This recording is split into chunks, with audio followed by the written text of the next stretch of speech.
Suscríbete a Venganza Perfecta. Nos encantaría saber desde qué parte del mundo nos acompañas. Cuéntanos en los comentarios. Ahora, sumerjámonos en la historia de hoy. Capítulo 1. La planta de la fábrica. David Macías se ajustó los lentes de seguridad mientras la prensa industrial cobraba vida con un estruendo, sus masivos brazos hidráulicos aplastando y dándole forma a otra lámina de acero. La planta manufacturera de Río Claro había sido su lugar de trabajo durante 3 años, muy lejos de las operaciones encubiertas que alguna vez habían definido su existencia. El martilleo rítmico del metal resonaba por toda la enorme planta, un latido constante que se había convertido en la banda sonora de su nueva vida. A sus 42 años, David se conducía con la confianza silenciosa de un hombre que había visto los rincones más oscuros del mundo y había salido de ellos con cicatrices, pero sin quebrantarse. Sus colegas lo conocían como un trabajador confiable que no se metía con nadie, siempre puntual y que nunca se quejaba. Lo que no sabían era que debajo de su camisa azul de trabajo se ocultaba un tatuaje que haría que hasta los criminales más curtidos se cruzaran de calle, una serpiente negra enroscada alrededor de una daga, la marca de la División Eco, la unidad más clasificada en operaciones militares encubiertas. Macías. La voz de Raúl Torres, el gerente de la planta, cortó el ruido industrial. A sus 38 años, Torres era todo lo que David parecía no ser: refinado, ambicioso, con el cabello rubio perfectamente peinado y un traje que costaba más de lo que la mayoría de los obreros ganaba en un mes. Lo habían ascendido a gerente de la planta hacía apenas 6 meses, trayendo consigo nuevas políticas y una actitud condescendiente hacia los trabajadores de producción. David levantó la vista de su estación, secándose el sudor de la frente. «Sí, jefe». «Linda necesita verte en recursos humanos. Es algo sobre tu paquete de prestaciones».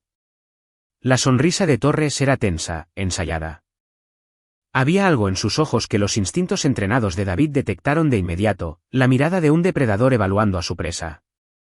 David asintió y se dirigió hacia las oficinas administrativas, pasando por el laberinto de maquinaria y bandas transportadoras. La fábrica empleaba a casi 200 personas, y David conocía a la mayoría por su nombre. Eran buenas personas, gente trabajadora que dependía de sus empleos para alimentar a sus familias.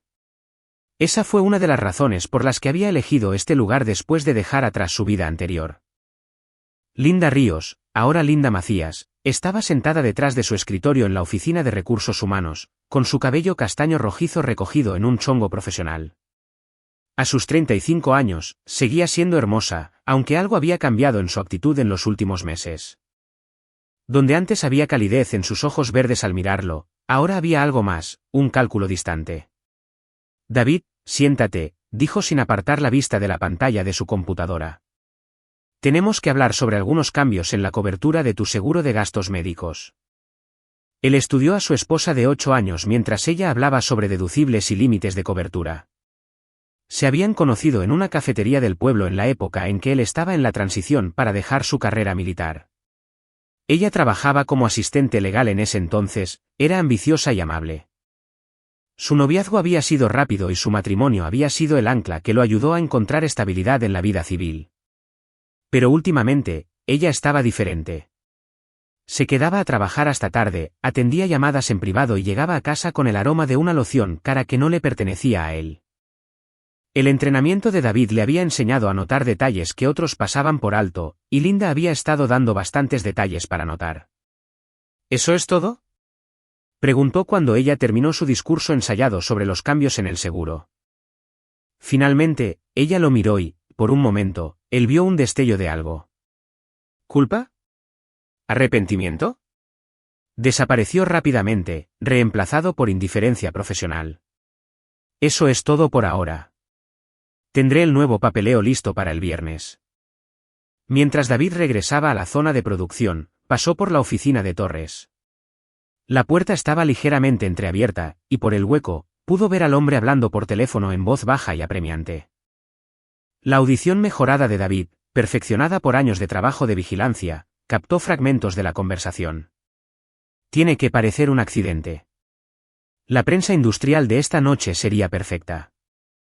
David siguió caminando sin que su expresión cambiara, pero su mente ya estaba trabajando. En la División Eco, la supervivencia dependía de procesar amenazas y formular respuestas en segundos. Las piezas estaban encajando con una claridad repugnante. De vuelta en su estación, David continuó con su trabajo, pero su estado de alerta había cambiado a modo de combate.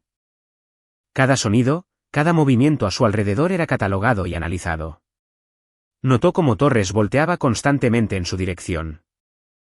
Observó a Linda a través del cristal de la oficina de recursos humanos, viendo cómo revisaba su celular cada pocos minutos, cómo sus dedos tamborileaban nerviosamente sobre su escritorio.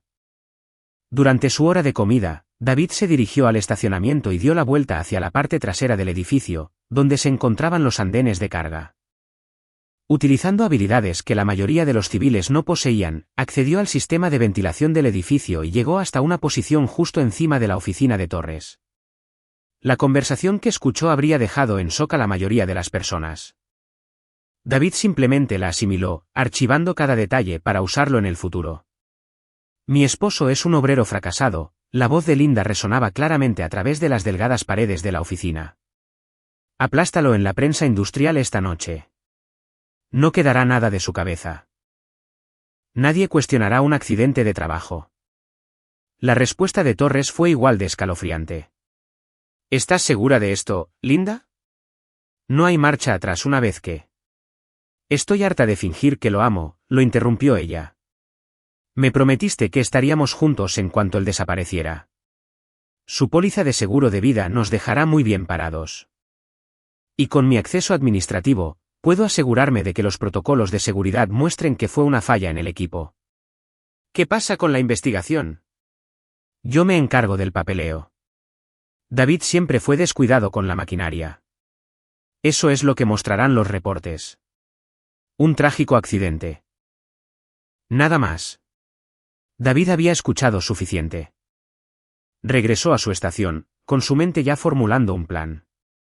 Esta gente no tenía idea de con quién se estaba metiendo. Veían a un simple obrero, a un hombre al que podían manipular y desechar. Nunca se habían fijado bien en el tatuaje de su hombro, nunca se preguntaron por qué un hombre con su educación y porte se conformaba con un trabajo de cuello azul. Ese fue su primer error. También sería el último. A medida que el turno de la tarde llegaba a su fin, David notó el aumento de actividad alrededor de su estación de trabajo. Torres había pasado 3 veces para revisar los protocolos de seguridad. Linda había bajado a la planta 2 veces, algo que rara vez hacía. El equipo de mantenimiento también le había hecho varios ajustes sospechosos a la prensa industrial que él operaba. David sonrió para sí mismo mientras limpiaba su estación. 20 años en la división Eco le habían enseñado que la mejor defensa a menudo era una ofensiva superior. Estos novatos creían que le estaban tendiendo una trampa. No tenían idea de que estaban caminando directo hacia una. Mientras se preparaba para checar su salida, David cruzó miradas con Torres del otro lado de la planta. El hombre más joven asintió levemente, un gesto que pretendía parecer casual, pero que conllevaba implicaciones más oscuras. David le devolvió el asentimiento, interpretando su papel como el marido ingenuo que pronto encontraría su fin. Qué lástima que nunca se fijaran bien en su tatuaje, la marca del operativo más letal en operaciones encubiertas. No tenían idea de que estaba a punto de hacerles vivir un verdadero infierno. Capítulo 2. Sombras del pasado. David Macías estaba sentado en su camioneta en el estacionamiento de la fábrica con el motor apagado, observando el edificio a través de su espejo retrovisor. La mayoría del turno de día se había ido a casa, pero el BMW de Torres seguía en su lugar designado. El Honda de Linda también seguía ahí, estacionado en la zona administrativa. Probablemente estaban adentro en ese momento, afinando los detalles de su plan homicida. Sacó un teléfono celular encriptado, una reliquia de su vida anterior que había conservado para emergencias. Con dedos ágiles, marcó un número al que no había llamado en 3 años. Verificación de código, se escuchó una voz áspera al otro lado. Eco 77, solicito una revisión de antecedentes inmediata. Hubo una pausa y luego el sonido de alguien tecleando. Eco 77, habla control. Tu autorización fue revocada al momento de tu baja. Anulación. Protocolo carmesí. Evaluación de amenaza personal. Otra pausa, esta vez más larga.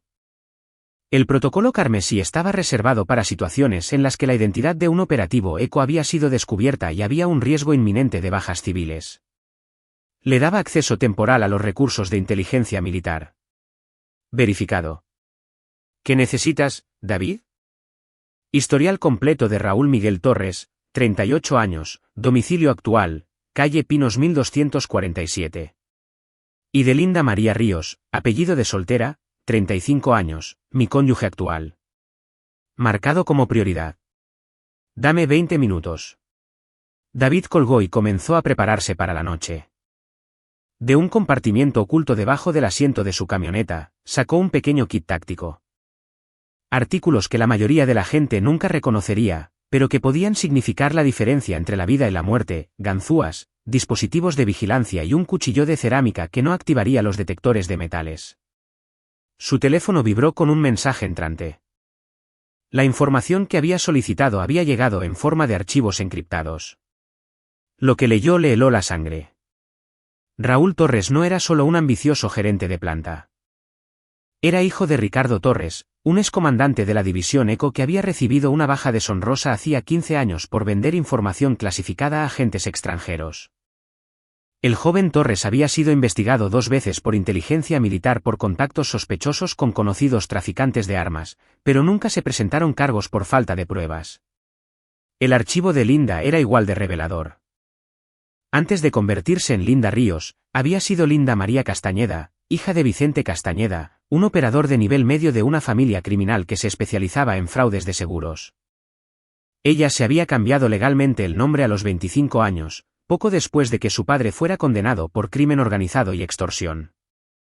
Sus credenciales como asistente legal eran legítimas, pero su historial laboral mostraba un patrón de acceso a información confidencial que posteriormente terminaba comprometida. David miró la pantalla de su teléfono, y las piezas de un rompecabezas más grande encajaron. El que se conocieran no había sido una coincidencia. Su matrimonio no estaba basado en el amor. Había estado en la mira desde el principio, siendo el blanco de profesionales que sabían exactamente lo que hacían.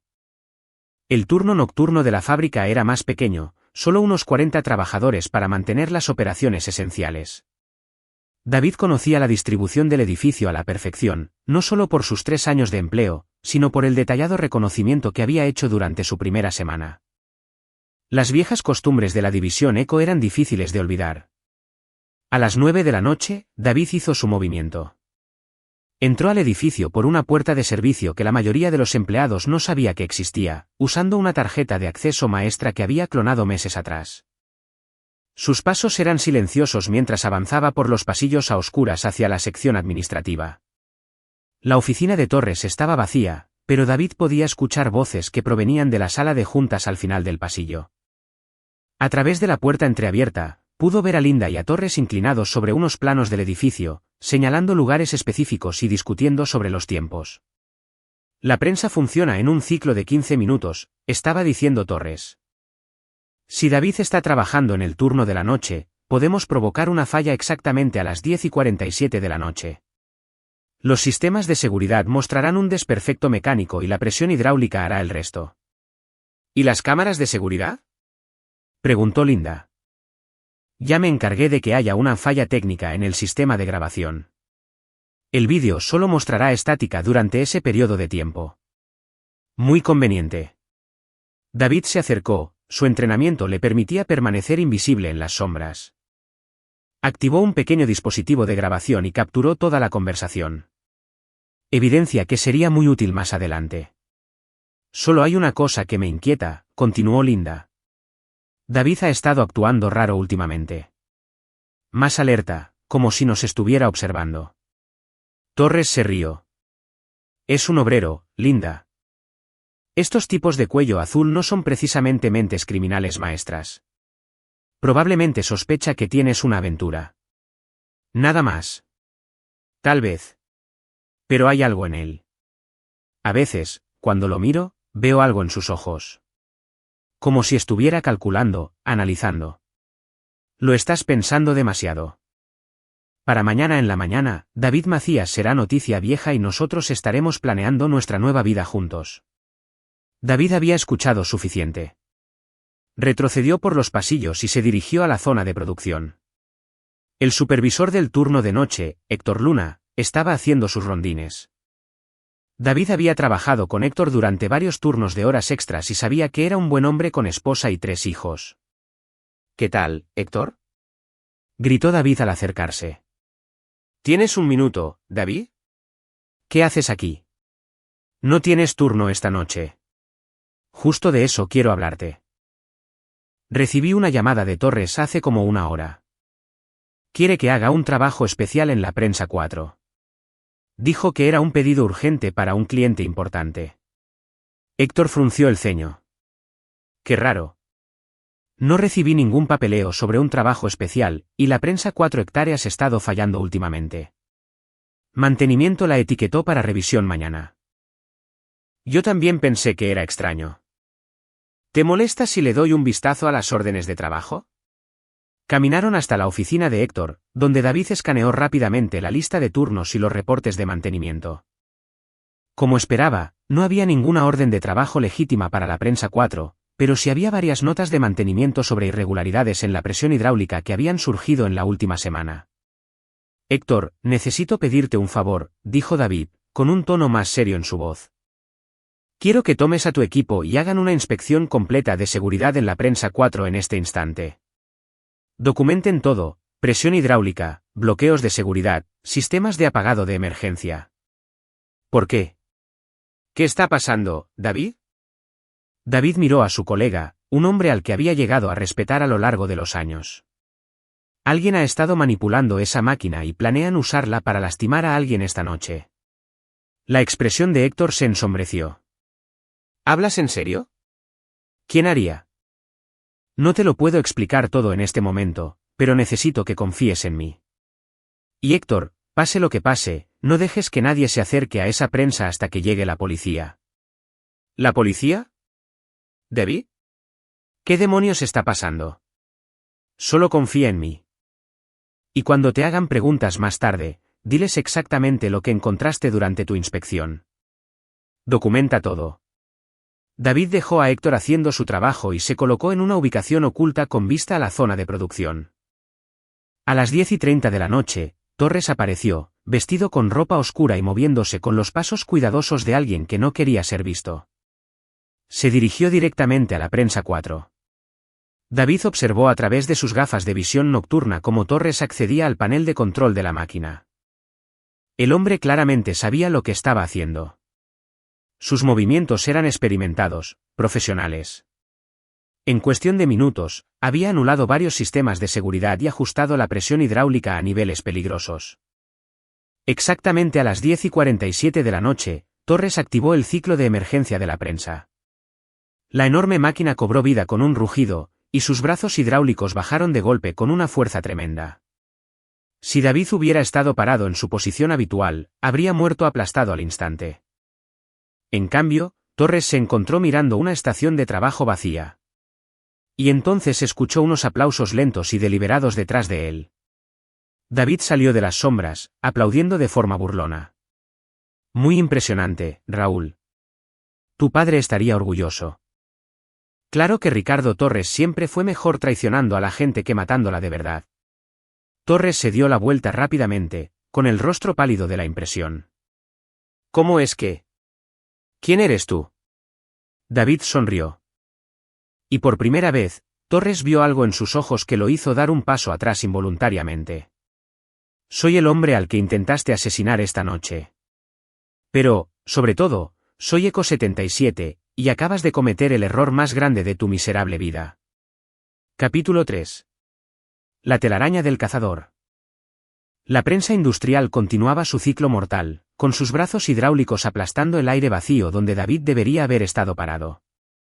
Torres retrocedió, alejándose de la máquina, con el rostro convertido en una máscara de confusión y un terror creciente a medida que asimilaba las palabras de David.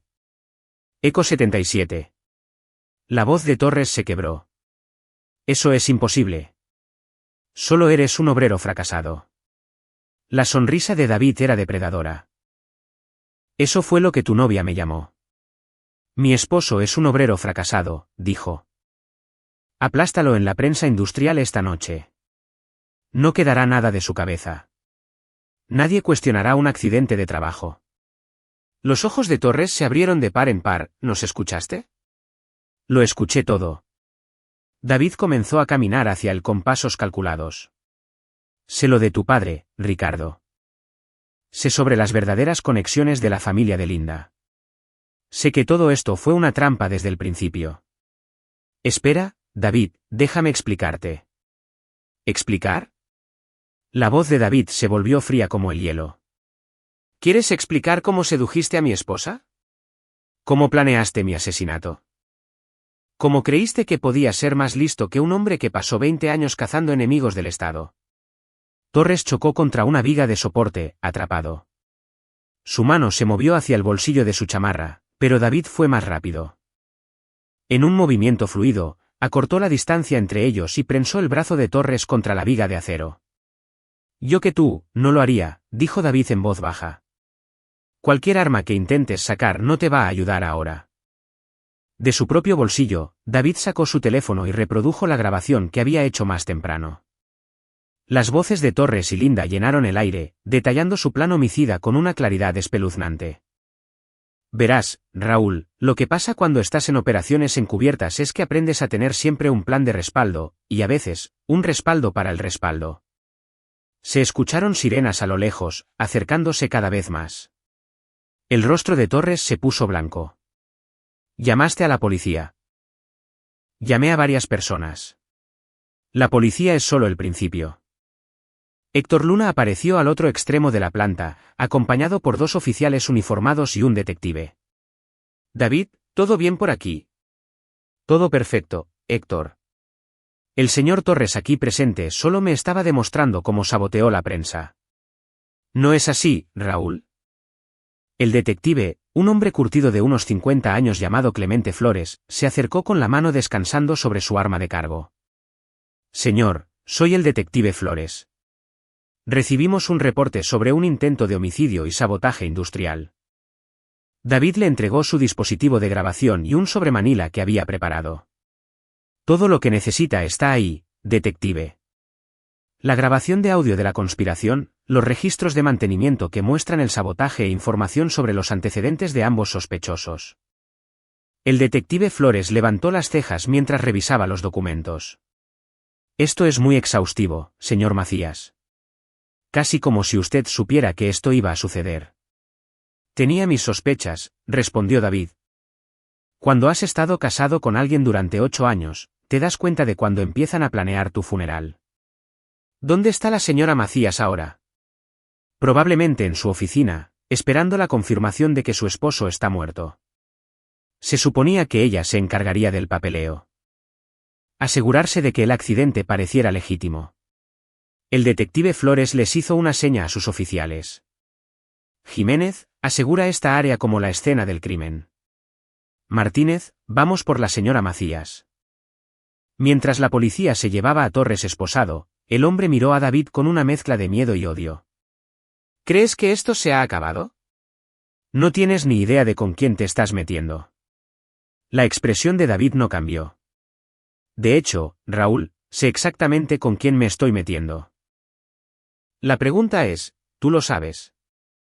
30 minutos después, Linda fue escoltada hasta la zona de producción esposada, con su compostura profesional hecha pedazos. Cuando vio a David de pie tranquilamente junto a la prensa que creía que lo había matado, las piernas casi le fallan. Debe. Pero, ¿cómo? Se suponía que estabas muerto. David se acercó a su esposa. Su futura exesposa. Siento decepcionarte, Linda. O debería decir, Linda Castañeda. Tengo que admitir que jugaste muy bien el papel de esposa amorosa. Durante 8 años, de verdad creí que te importaba. Los ojos de Linda iban y venían entre David y los oficiales de policía. No sé qué te haya dicho Raúl, pero él no me dijo nada. Linda, tú me lo dijiste. David sacó otra grabadora. ¿Te gustaría escuchar tu propia voz discutiendo cómo asesinar a tu esposo? La parte en la que me llamaste un obrero fracasado fue particularmente conmovedora. Al escuchar sus propias palabras grabadas en el aire, el rostro de Linda se descompuso. David, por favor, tienes que entender. Lo entiendo perfectamente. Te casaste conmigo porque tu familia necesitaba a alguien con un historial limpio para ayudar con sus operaciones. Creíste que habías encontrado un blanco fácil, un simple veterano militar que estaría agradecido por tu atención. El detective Flores se interpuso entre ellos. Señor Macías, necesitaremos que venga a la delegación mañana para rendir su declaración completa. Señora Macías, queda usted arrestada por conspiración para cometer asesinato, intento de homicidio y sabotaje industrial. Mientras las patrullas se alejaban con sus prisioneros, Héctor se acercó a David. Dios mío, David, no tenía idea. Todo este tiempo, parecías tan normal. David sonrió amargamente. Soy normal, Héctor. Solo soy normal, pero con un entrenamiento muy especializado. ¿Y ahora qué pasa? ¿Ahora? David miró a su alrededor en la zona de producción, a las máquinas que habían sido su mundo durante 3 años. Ahora empiezo de nuevo. Pero incluso mientras decía esas palabras, David sabía que no sería tan simple. La grabación que había hecho con las amenazas de Torres resonaba en su mente. ¿Crees que esto se ha acabado? No tienes ni idea de con quién te estás metiendo. David había pasado 20 años en la división Eco, aprendiendo que los enemigos rara vez actúan solos. Torres y Linda eran solo la parte visible de una red mucho más grande. Y allá afuera, en alguna parte, iba a haber gente muy descontenta de que su plan cuidadosamente elaborado hubiera fallado. Mientras caminaba hacia su camioneta, David se fijó en un sedán negro estacionado en la calle frente a la fábrica. Los vidrios estaban polarizados, había estado ahí cuando él llegó más temprano, pero se había movido de lugar desde entonces. Vigilancia profesional. David se subió a su camioneta pero no encendió el motor de inmediato. En cambio, usó su espejo retrovisor para estudiar el sedán.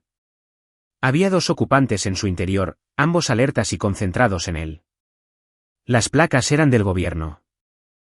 Su teléfono encriptado vibró con un mensaje de texto de un número desconocido. Trabajo impresionante esta noche, pero el juego apenas comienza. Vicente Castañeda te manda saludos. David miró fijamente el mensaje y luego lo borró. Se suponía que el padre de Linda estaba en una prisión federal, pero claramente su alcance se extendía mucho más allá de los muros de la cárcel.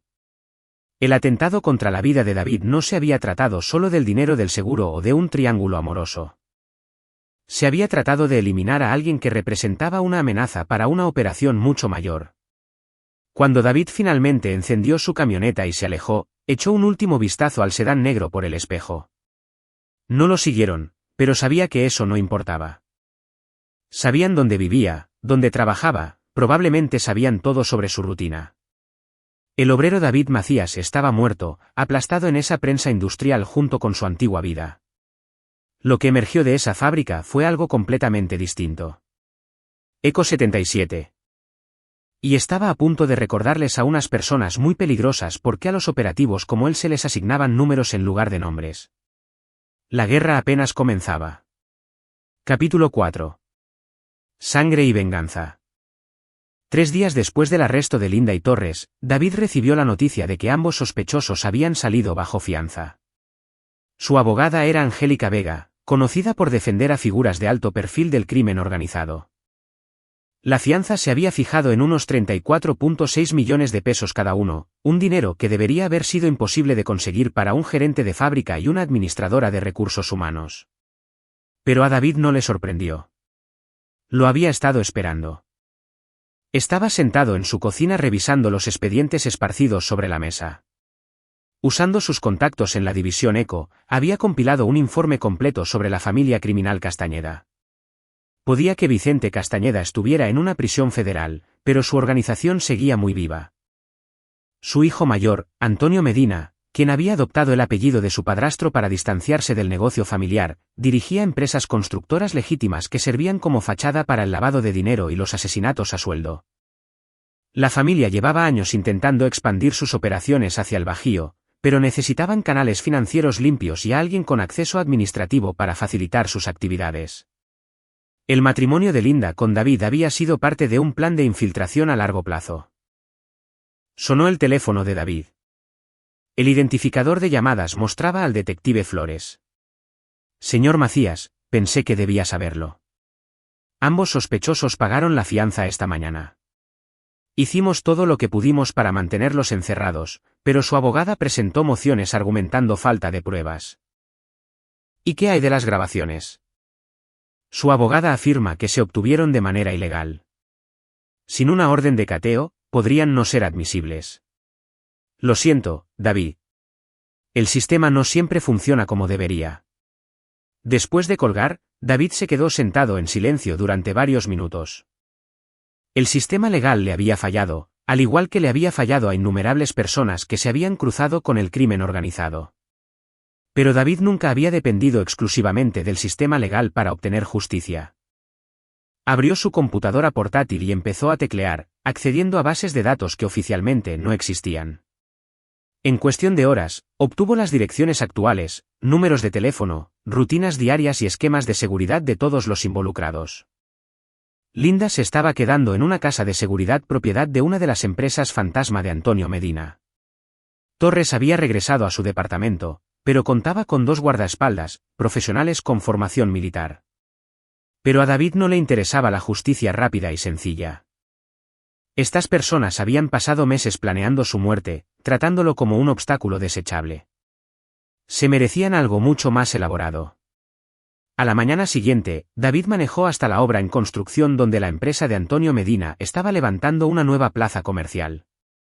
El mismísimo Medina estaba ahí, un hombre alto y bien vestido de unos 40 años, que parecía más un ejecutivo de Wall Street que el heredero de una familia criminal. David lo observó desde la distancia, tomando nota de sus guardaespaldas, su rutina y sus puntos vulnerables. Esa tarde, David visitó 3 lugares diferentes en la ciudad, haciendo compras que parecían aleatorias, componentes electrónicos de una tienda de pasatiempos, productos químicos industriales de una empresa de suministros de limpieza, y herramientas de precisión de un taller de maquinaria. Para cualquiera que lo observara, parecía ser un hombre que continuaba con su vida tras una experiencia traumática. Pero para alguien con el entrenamiento de la División Eco, estaba reuniendo los componentes para algo mucho más siniestro. El jueves por la noche, Linda lo llamó. David dejó que la llamada se fuera al buzón de voz y luego escuchó el mensaje. David, por favor. Tenemos que hablar. Sé que estás enojado, pero hay cosas que no entiendes. Mi familia. No es gente a la que simplemente puedas darles la espalda. Van a ir por ti y yo soy la única que puede protegerte. Nos vemos en la antigua fundidora sobre la ruta 47 mañana en la noche, a las 10 de la noche. Ven solo, y te lo explicaré todo. David reprodujo el mensaje 3 veces, analizando cada palabra, cada inflexión. Era claramente una trampa, pero también era una oportunidad. Linda creía que lo estaba atrayendo hacia su muerte.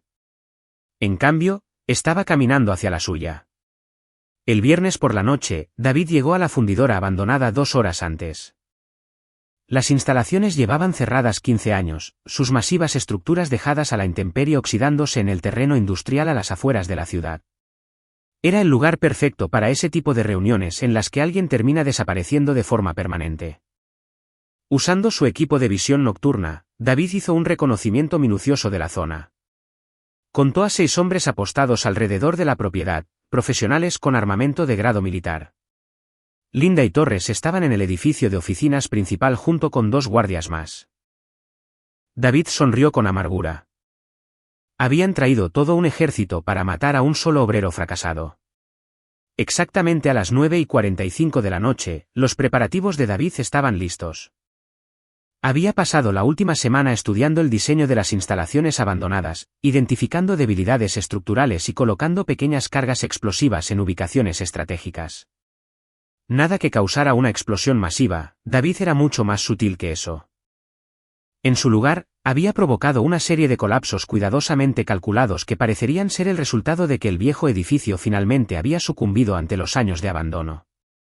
A las 10 de la noche, David caminó abiertamente hacia el edificio principal, sin hacer ningún intento de pasar desapercibido.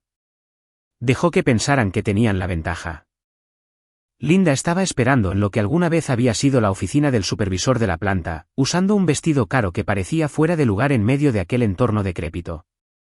Torres estaba de pie a su lado, luciendo nervioso, pero tratando de proyectar confianza. Los dos guardias flanqueaban la puerta. Hola, Linda, dijo David tranquilamente. Lindo vestido. Un poco formal para un homicidio, ¿no crees? Debe. Gracias a Dios que viniste. No tenemos mucho tiempo. Mi familia. Tu familia. Me quiere muerta. Lo sé. David miró alrededor de la oficina con una aparente actitud relajada. Esto es todo un operativo. 6 tiradores afuera. 2 aquí contigo. Muy profesional. La fachada de Linda se desmoronó un poco. ¿Cómo sabes sobre los tiradores? De la misma manera que supe sobre su plan para matarme. De la misma manera que sé que Antonio Medina está estacionado a unos 400 metros de aquí, esperando que le confirmen que estoy muerto. Torres dio un paso al frente. Estás rodeado, David. Solo haz que esto sea fácil para todos. David se rió, un sonido que hizo que todos los presentes en la habitación se tensaran. ¿Fácil, Raúl? Intentaste asesinarme con una prensa industrial. ¿Crees que te voy a hacer algo fácil? Uno de los guardias habló por su radio, el objetivo está en posición. Esperando órdenes. La respuesta crujió por el altavoz, ejecuten en 60 segundos. David revisó su reloj. 60 segundos. Es la sincronización perfecta. Linda frunció el ceño. ¿De qué estás? Sus palabras fueron interrumpidas por un profundo estruendo proveniente de algún lugar debajo de ellos. El edificio se sacudió ligeramente y polvo cayó del techo. ¿Qué demonios fue eso? Exigió Torres. David sonrió. Esa fue la primera viga de soporte cediendo. Este edificio tenía programada su demolición desde hace meses, pero el ayuntamiento no tenía presupuesto. Es curioso cómo estas viejas estructuras a veces simplemente colapsan por sí solas. Hubo otro retumbar, esta vez más fuerte. Las luces parpadearon y se apagaron, dejándolos en la oscuridad, iluminados únicamente por las luces de emergencia del equipo de los guardias. ¡Hijo de! Gruñó Linda. ¿Qué hiciste? Les di lo que querían, Linda. Un accidente de trabajo. Solo que esta vez, será el accidente de ustedes. El edificio tembló de nuevo y pudieron escuchar gritos desde afuera mientras los guardias del perímetro se daban cuenta de lo que estaba sucediendo.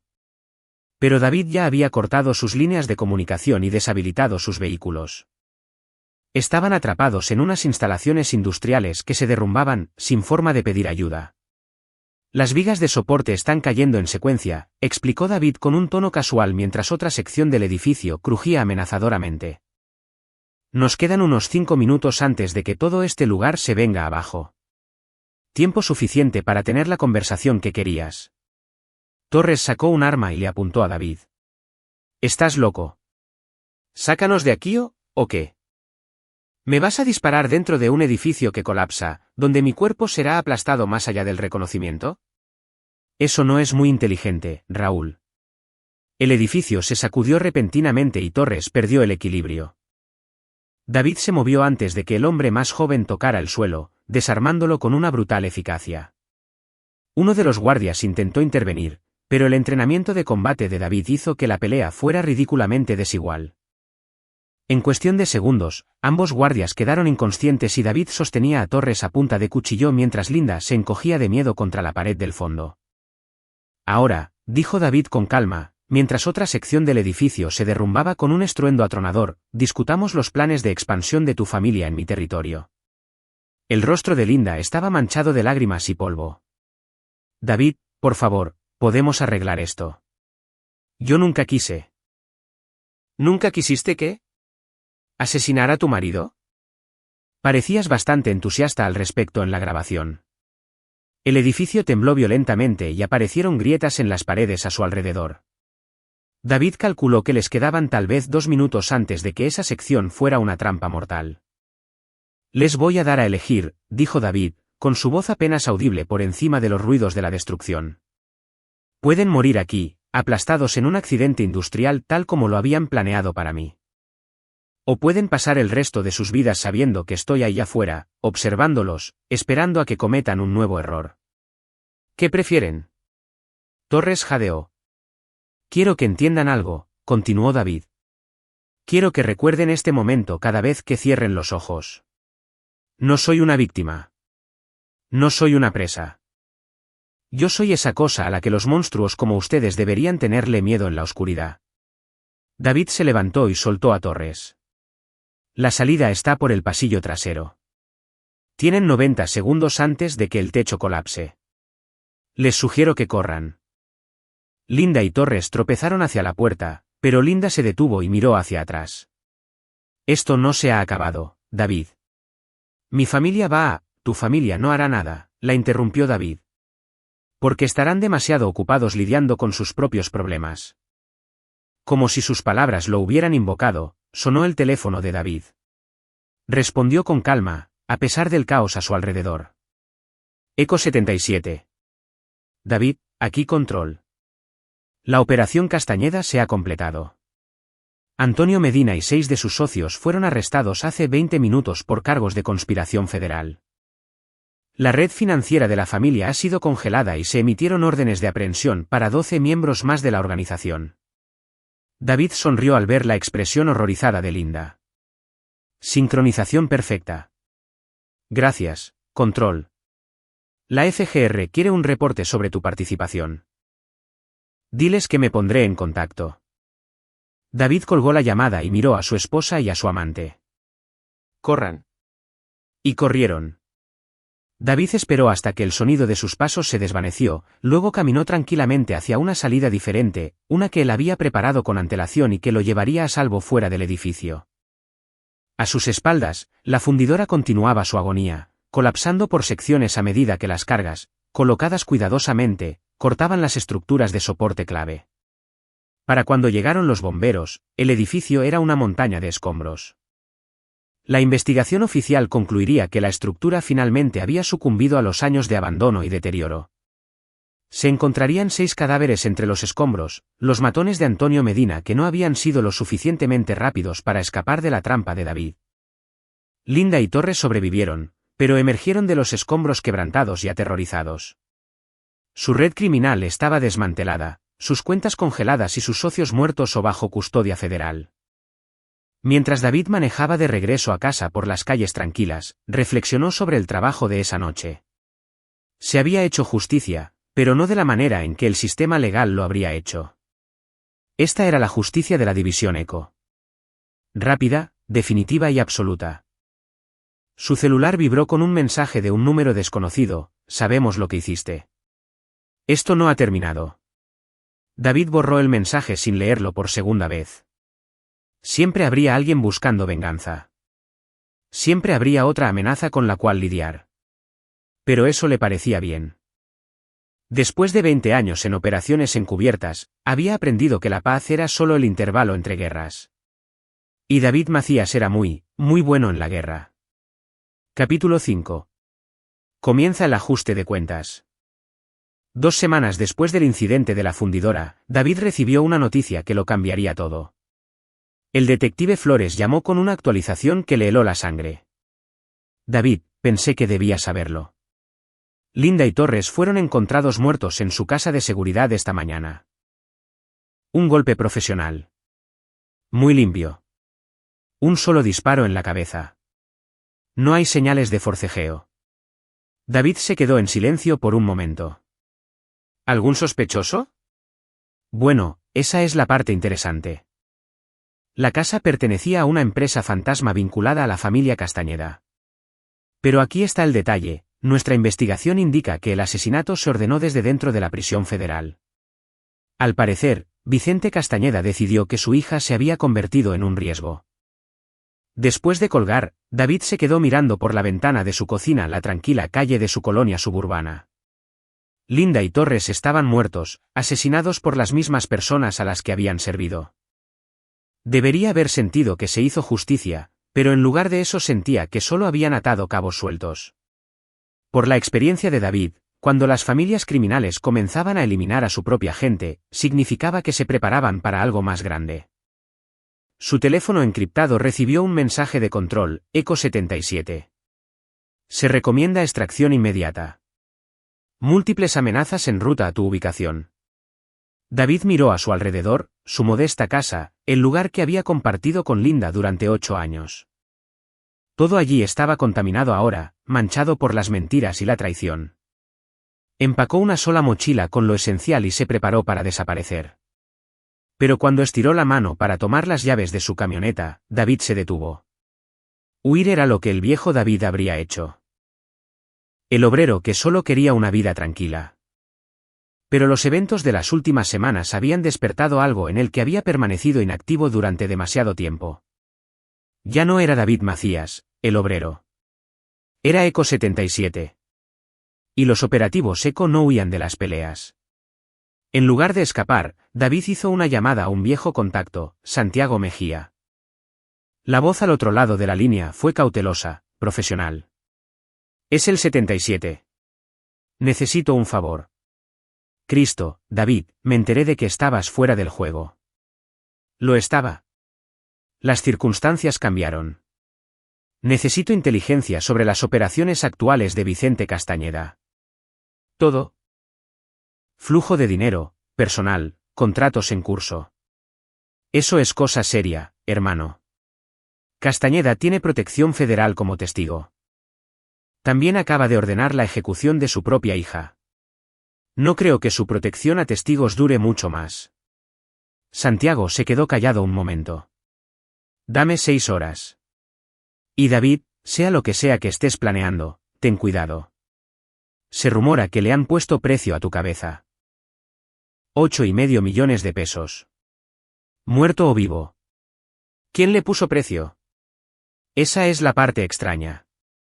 Vino de fuera de la familia. Alguien con dinero en serio y conexiones en serio. Después de colgar, David empezó a preparar su casa para lo que sabía que se avecinaba. Si alguien le había puesto precio a su cabeza, llegarían asesinos profesionales muy pronto. Esta vez, él estaría listo. Pasó las siguientes 4 horas convirtiendo su casa suburbana en una fortaleza. Utilizando técnicas aprendidas en territorios hostiles alrededor del mundo, David creó campos de tiro cruzados superpuestos, estableció rutas de escape y preparó posiciones defensivas. Para cualquier observador, la casa se veía normal. Pero para alguien con el entrenamiento de David, se había convertido en una zona de exterminio. Al atardecer, llegaron. David detectó al primer equipo a través de su equipo de vigilancia. Eran 3 hombres en una camioneta cerrada, estacionada a 2 cuadras de distancia. Una táctica profesional, buen equipo, pero cometieron el error de pensar que estaban cazando a un civil. El segundo equipo se acercó por el patio trasero, moviéndose con precisión militar a través de las propiedades de los vecinos. David contó a 4 hombres, todos armados con fusiles con silenciador. El tercer equipo era el más peligroso, un francotirador posicionado en una casa al otro lado de la calle con una línea de visión clara hacia la puerta principal de David. 7 asesinos profesionales, todos concentrados en un solo objetivo. En los viejos tiempos, la división Eco habría llamado a esto probabilidades desfavorables. David lo llamó un entorno rico en blancos. Activó la primera trampa en el momento en que el equipo del patio trasero llegó a su barda. La explosión fue pequeña pero colocada con precisión matemática, eliminando a la retaguardia sin alertar a los otros equipos. Los 2 hombres restantes de ese equipo corrieron hacia la casa, pensando que sus compañeros habían activado un sistema de alarma. Corrieron directamente hacia el fuego cruzado de David. El francotirador al otro lado de la calle se dio cuenta de que algo andaba mal cuando su radio se quedó en silencio. David lo observó por la mira telescópica mientras el sujeto cambiaba de posición, tratando de conseguir un mejor ángulo de la casa. Pero David ya había anticipado ese movimiento. El francotirador nunca vio el dispositivo de control remoto que David había colocado en el ático de enfrente ese mismo día. La pequeña explosión derrumbó parte del techo, neutralizando la amenaza permanentemente. Solo quedaba el equipo de 3 hombres en la camioneta cerrada.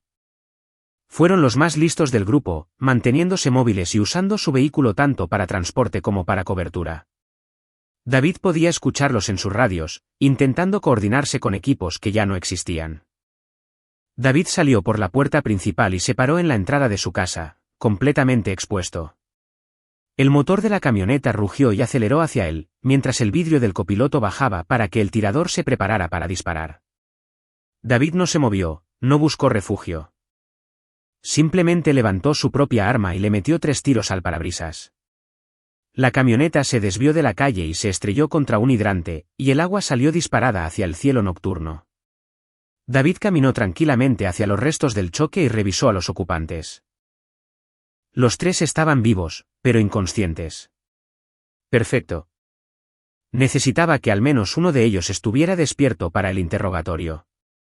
20 minutos después, el sobreviviente, un asesino profesional llamado Gerardo Vallejo, estaba amarrado a una silla en la cochera de David, con la sangre escurriéndole por una herida en la cabeza. ¿Quién te envió?, preguntó David de manera conversacional. Vallejo escupió sangre. Vete al infierno. David le mostró una fotografía. Era la hija de Vallejo en su graduación universitaria.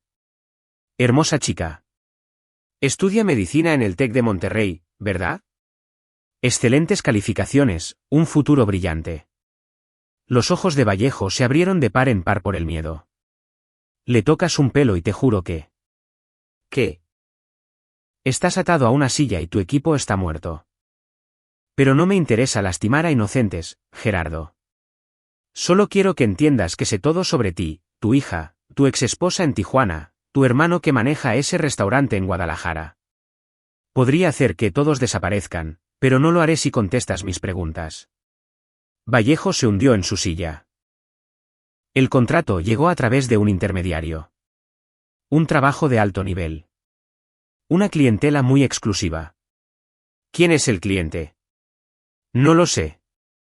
Se manejó a través de representantes. Pero el dinero provino de cuentas en el extranjero. Es una operación muy sofisticada. ¿De cuánto dinero hablamos? 34 millones de pesos. La mitad por adelantado, y la otra mitad confirmando tu muerte. David silbó por lo bajo. Alguien realmente lo quería muerto. ¿Qué más? Vienen más equipos. Esta fue solo la primera oleada. Quien sea que te quiera eliminar, tiene muchos recursos. David desató a Vallejo y le entregó un celular. Vas a llamar a tu intermediario y le vas a decir que el contrato se completó. Que David Macías está muerto, asesinado en un tiroteo. Que tú eres el único sobreviviente. ¿Por qué harías eso? Porque vas a desaparecer después de hacer esa llamada. Una nueva identidad, una vida nueva, lejos de aquí. Tu hija no tendrá que enterarse de que su padre era un sicario. Vallejo lo miró confundido. ¿Me vas a dejar ir? Te estoy dando una opción. La misma que le di a los demás. Toma la decisión correcta, Gerardo. Después de que Vallejo se fuera, David contempló la masacre en su propiedad. 6 cadáveres, una camioneta destrozada y suficiente evidencia para mantener ocupados a los peritos forenses durante semanas. Pero David no estaría ahí cuando ellos llegaran. Hizo una llamada al detective Flores, reportando un allanamiento de morada con múltiples víctimas. Luego, recogió sus pocas pertenencias y se alejó para siempre de la vida de David Macías. Mientras salía de la ciudad en su auto, su teléfono sonó. Santiago Mejía ya tenía la inteligencia que le había solicitado. Vicente Castañeda no es solo un testigo protegido, informó Santiago. Ha estado manejando operaciones desde la prisión federal mediante una red de custodios y funcionarios corruptos. La FGR está a punto de perder a su testigo estrella en un escándalo masivo. ¿Qué tipo de operaciones? Tráfico internacional de armas, trata de blancas, lavado de dinero. A una escala que hace que el viejo negocio de su familia parezca un puesto de limonada. Pero aquí viene la parte interesante, no lo dirige solo. Tiene socios. Gente con conexiones en el gobierno. David sintió como las piezas seguían encajando. Conexiones políticas. Más arriba que eso, hermano. Esto llega hasta los más altos niveles. David cortó la llamada y condujo a través de la noche, con la mente procesando todas las implicaciones. Linda y Torres habían sido peones en un juego mucho más grande. El atentado contra su vida no se había tratado de venganza o del dinero del seguro. Se trataba de silenciar a alguien que podría exponer una red que llegaba hasta las más altas esferas del gobierno. Pero habían cometido un error crucial. Intentaron matar a Eco 77. Y los operativos ECO tenían una respuesta muy específica ante los atentados contra su vida. Guerra total. Mientras el amanecer se asomaba en la carretera, David tomó una decisión que lo cambiaría todo. No iba a huir, ni se iba a esconder. Le iba a declarar la guerra a toda la red, sin importar cuán alto llegara o cuán poderosos creyeran ser sus miembros. El ajuste de cuentas había comenzado y no terminaría hasta que cada persona responsable de aquella traición estuviera muerta o destruida. Detrás de él, el humo se elevaba desde las ruinas de su antigua vida. Por delante, se extendía un camino de venganza que haría que sus acciones anteriores parecieran un mero entrenamiento. David Macías estaba muerto. Lo que surgió de entre los escombros era algo mucho más peligroso, un hombre sin nada que perder, con todas las habilidades necesarias para derribar a cualquiera que se interpusiera en su camino. Capítulo 6. La red expuesta. David condujo durante 3 días sin descanso, usando caminos secundarios y paraderos, manteniéndose fuera del radar mientras su antigua vida ardía a sus espaldas. Las noticias describían el incidente en su casa como un robo que había salido mal. 6 criminales profesionales muertos. El dueño de la casa, David Macías, desaparecido y presuntamente muerto. Perfecto. Al cuarto día, llegó a una cabaña en la Sierra Madre, una casa de seguridad que había establecido años atrás, en su época con la división ECO. La propiedad estaba registrada a nombre de un operativo fallecido y no había forma de rastrearla hasta su identidad actual. Allí podría planear sus próximos movimientos sin interrupciones. Santiago Mejía lo estaba esperando, tal como lo habían acordado. Ambos habían servido juntos en la división ECO durante 12 años, antes de que Santiago pasara a la consultoría privada de inteligencia. Era una de las pocas personas en las que David confiaba ciegamente. «Te ves como la mierda», observó Santiago, analizando el rostro de David cuando entró en la cabaña. «Me siento peor». «¿Qué me tienes?» Santiago esparció los expedientes sobre la mesa de la cocina. «La red de Vicente Castañeda es más grande de lo que pensábamos. No se trata solo del crimen organizado. Es una operación híbrida que mezcla familias criminales con funcionarios gubernamentales corruptos, contratistas de defensa y agencias de inteligencia extranjeras». David examinó el organigrama que Santiago había preparado.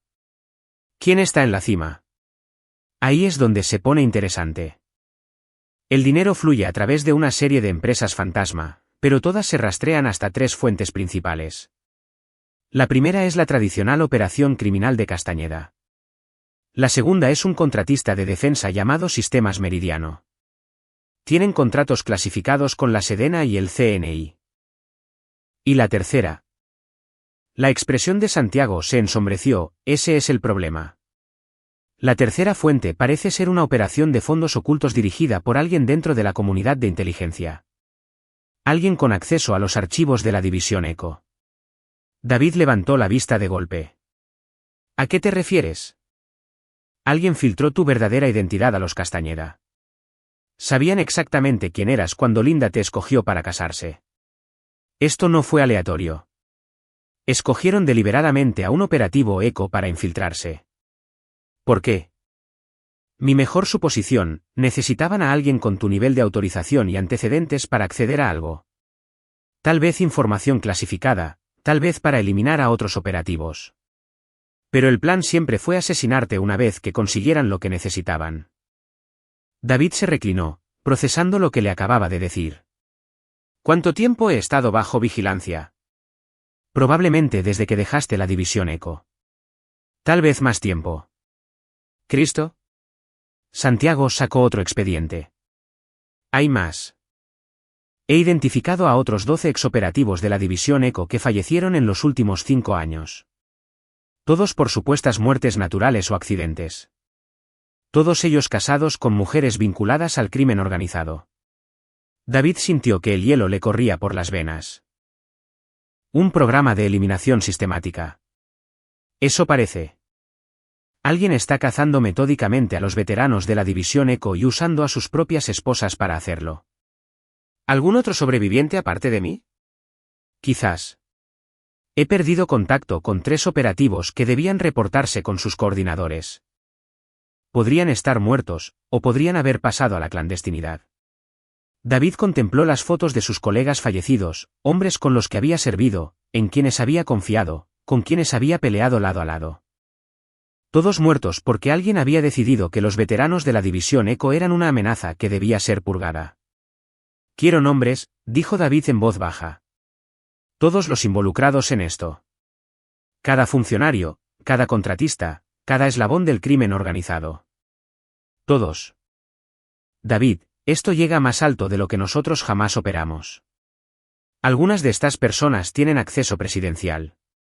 No me importa si tienen el teléfono personal de Dios. Mataron a mis amigos. Intentaron matarme. Y probablemente seguirán matando hasta que alguien los detenga. Santiago asintió seriamente. Pensé que dirías eso. He preparado 3 paquetes, expedientes completos de inteligencia sobre los jugadores principales. Pero David, si vas detrás de esta gente, no hay marcha atrás. Estarás en guerra con el gobierno de la República. No sería la primera vez. Durante las horas siguientes, Santiago le informó a David sobre las figuras clave de la red. En la cúpula estaba Sistemas Meridiano, un contratista de defensa dirigido por un hombre llamado Daniel Huerta. Huerta había sido operativo de inteligencia en la década de los 90 antes de pasarse a la contratación militar privada. Su empresa tenía contratos por miles de millones de pesos y había estado usando esos recursos para construir una red privada de inteligencia. Trabajando de la mano con Huerta estaba el senador Bruno Gómez, presidente de la Comisión de Seguridad Nacional del Senado. Gómez tenía acceso a toda la información clasificada sobre la División Eco, incluyendo los expedientes personales de cada operativo que había servido. Le había estado proporcionando esa información a la organización de Huerta. El tercer actor principal era el hermano de Héctor Luna, Lázaro Miranda, quien trabajaba como analista senior en la sede del CNI. Lázaro había estado usando su posición para identificar a los operativos ECO que pudieran representar una amenaza para las actividades de la red. Han estado utilizando a las familias del crimen como los Castañeda a manera de intermediarios, explicó Santiago. Así se mantienen con las manos limpias mientras eliminan las amenazas. ¿Cuál es el objetivo final? Por lo que he podido averiguar, están construyendo una capacidad militar y de inteligencia privada que opere fuera de la supervisión del gobierno. Piensa en ello como una agencia en la sombra, sin control del Congreso y con fondos ilimitados. David contempló los expedientes, mientras su mente calculaba las implicaciones. ¿De cuánta gente estamos hablando? El liderazgo central consta de unas 50 personas, pero tienen recursos en múltiples agencias, familias criminales en 6 estados y conexiones internacionales en 12 países. Un cálculo conservador, pueden desplegar quizá a 2,000 operativos si es necesario. 2,000 contra 1. Santiago sonrió amargamente. Esas son mejores probabilidades que algunas misiones de ECO en las que estuvimos. David pasó los siguientes 2 días estudiando cada archivo, memorizando rostros, direcciones, rutinas y puntos vulnerables. Luego, comenzó a trazar su campaña. El primer objetivo sería Lázaro Miranda, el analista de inteligencia que había estado facilitando la información sobre los operativos ECO. Lázaro vivía solo en los suburbios de la ciudad, tenía un horario fijo y hábitos predecibles. Y lo más importante, tenía acceso a los archivos que le dirían a David exactamente cuáles operativos seguían vivos y en dónde estaban ubicados. Un martes por la mañana, David se infiltró en la casa de Lázaro mientras el hombre estaba trabajando. Aplicando técnicas aprendidas en territorio hostil, ingresó a la red informática de Lázaro y descargó terabytes de información clasificada. Pero lo más importante fue que instaló un software de espionaje que le daría acceso en tiempo real a las actividades de Lázaro. Lo que descubrió durante las siguientes 48 horas de vigilancia le provocó náuseas. Lázaro no se limitaba a señalar blancos para ser eliminados, participaba activamente en la planificación de los asesinatos, coordinándose con las familias criminales y encubriendo las pruebas. Aquel hombre había ordenado personalmente la muerte de al menos 23 agentes de ECO. El jueves por la noche, David le hizo una visita. El analista del CNI estaba viendo la televisión cuando David salió tranquilamente de la cocina. Había estado esperándolo en la casa durante 3 horas. Buenas noches, Lázaro, dijo David con tranquilidad. Tenemos que hablar. Lázaro intentó sacar su arma de cargo, pero David fue más veloz. En cuestión de segundos, el analista estaba amarrado con cinchos de plástico a su silla, mirando fijamente a los ojos de un hombre que creía muerto. «Eres David Macías», dijo Lázaro, con voz temblorosa. «Se suponía que estabas muerto». «Mejoré». «Ahora, discutamos tu pasatiempo de andar asesinando a gente seco». A lo largo de la hora siguiente, David le sacó una confesión completa. El hombre se quebró rápido, aportando detalles sobre toda la red, incluidos los planes para exterminar a los sobrevivientes restantes de la división. «Hay una reunión mañana en la noche», sollozó Lázaro. «Estarán todos los peces gordos. Planean la fase final del operativo». «¿Dónde?» «En la sede de Sistemas Meridiano. Creen que ya eliminaron todas las amenazas. Van a celebrar». David esbozó una sonrisa helada. «Una celebración. Qué considerados de su parte». Cuando David salió de la casa esa noche, el analista del CNI seguía vivo, pero ya no era capaz de hacerle daño a nadie. El software de vigilancia que David había instalado registraría todo lo que Lázaro hiciera o dijera por el resto de su vida, asegurándose de que jamás volviera a conspirar contra los veteranos de la División Eco. Pero lo fundamental era que ahora David contaba con la inteligencia necesaria para terminar esa guerra con un solo golpe decisivo. La noche siguiente, todos los responsables de la muerte de sus compañeros estarían reunidos en un mismo sitio. Estarían celebrando su triunfo, sintiéndose a salvo y protegidos por su victoria. No tenían ni la menor idea de que Eco 77 estaba a punto de convertir su festejo en un funeral. Faltaban 24 horas para el ajuste de cuentas definitivo. Capítulo 7. La tormenta que se avecina. La sede central de Sistemas Meridiano ocupaba 40 pisos en una resplandeciente torre de oficinas en Ciudad de México, un monumento a los alcances del complejo militar industrial en la política del país.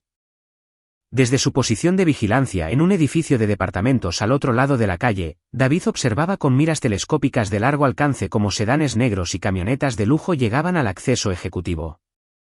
Eran las 8 de la tarde de un viernes, y el edificio debía estar vacío, a excepción del personal de seguridad. En cambio, estaba albergando lo que Lázaro Miranda había bautizado como la celebración de la victoria, un encuentro de todas las personas involucradas en la purga sistemática de los veteranos de la División Eco. A través de sus micrófonos direccionales, David monitorizaba las conversaciones de los invitados a su llegada. El senador Bruno Gómez bajó de su camioneta blindada, hablando por celular. «Sí, los 23 objetivos de Eco han sido neutralizados. Podemos proceder con la fase 2. El contratista de defensa, Daniel Huerta, salió de otro vehículo, saludando a sus socios con apretones de manos y risas. «Caballeros, esta noche celebramos el fin de una era y el inicio de nuestras nuevas operaciones». David reconoció otros rostros de los expedientes de inteligencia de Santiago, ejecutivos del CNI, altos mandos militares, contratistas de defensa y representantes del crimen organizado. Eran 53 personas en total, todos cómplices en el asesinato de sus colegas. Su celular encriptado vibró con un mensaje de Santiago: «La vigilancia confirma que ya no hay sobrevivientes de Eco en las bases de datos federales. Oficialmente eres el último». David observó el mensaje. El último agente de la División Eco. Todos los demás miembros de su unidad estaban muertos, aniquilados por esas personas que en ese momento festejaban en la torre de enfrente. Respondió tecleando: «No por mucho tiempo». A las 9 de la noche, la celebración estaba en su apogeo. David podía ver a través de los ventanales de la torre hasta la sala de juntas ejecutiva donde sus blancos estaban congregados. El champán fluía libremente mientras brindaban por su éxito y comentaban sus planes para expandir sus operaciones. Lo que ellos ignoraban era que David había dedicado la semana entera a preparar el edificio para recibirlos. Utilizando los códigos de acceso de mantenimiento que sacó de los archivos de Lázaro, se había infiltrado en la infraestructura de la torre. Los elevadores estaban manipulados para fallar. Las puertas de las escaleras se asegurarían automáticamente. El sistema contra incendios había sido alterado. Las cámaras de seguridad estaban bajo su control. La torre de Sistemas Meridiano se había convertido en una trampa elegante, y todos los que participaron en los crímenes de la División Eco estaban a punto de quedar atrapados en ella. A las 9:30 de la noche, David echó a andar su plan. Las luces del edificio se apagaron piso por piso, comenzando desde la planta baja hacia arriba. Se activó la iluminación de emergencia, pero David también controlaba esos sistemas. Los pisos ejecutivos donde estaban los objetivos permanecían iluminados. Un faro brillante en medio de una torre completamente oscura. El pánico cundió al instante.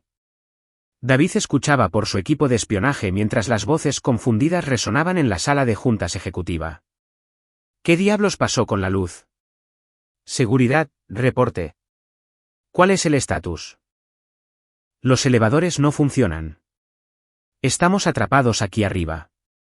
El senador Gómez intentó asumir el mando. Todos conserven la calma. Seguridad del edificio restablecerá la energía en breve.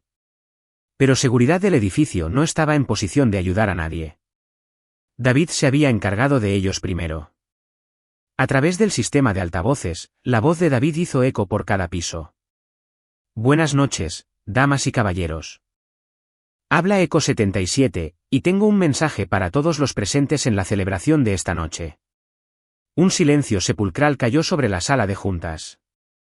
David podía ver los rostros pegados a los cristales, tratando de localizar la fuente de la voz.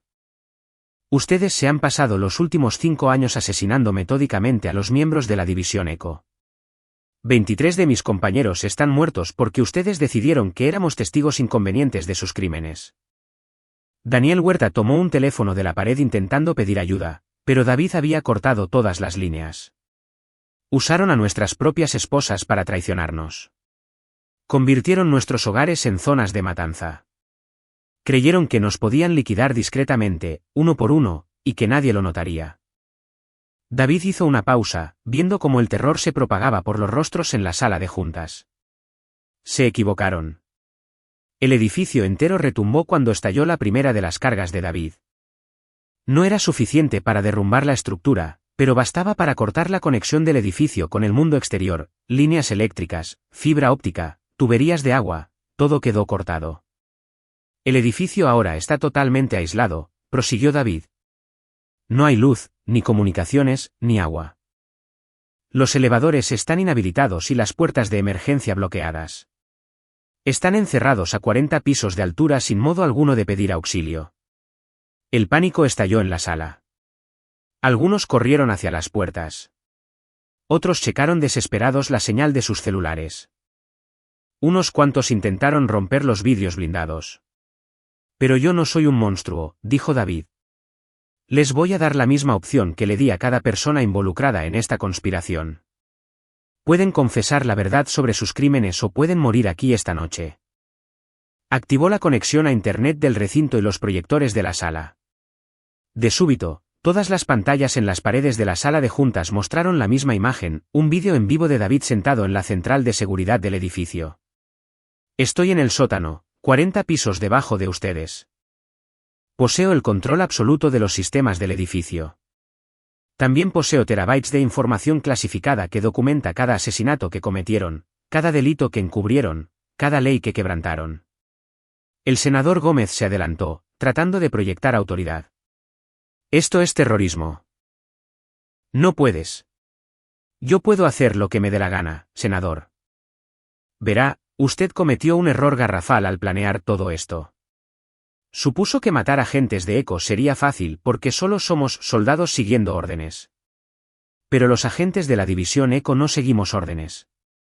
Cumplimos misiones. David se puso de pie en el centro de seguridad y las cámaras lo siguieron. Mi misión es sencilla. Garantizar que cada uno de los responsables por asesinar a mis colegas pague el precio de sus actos.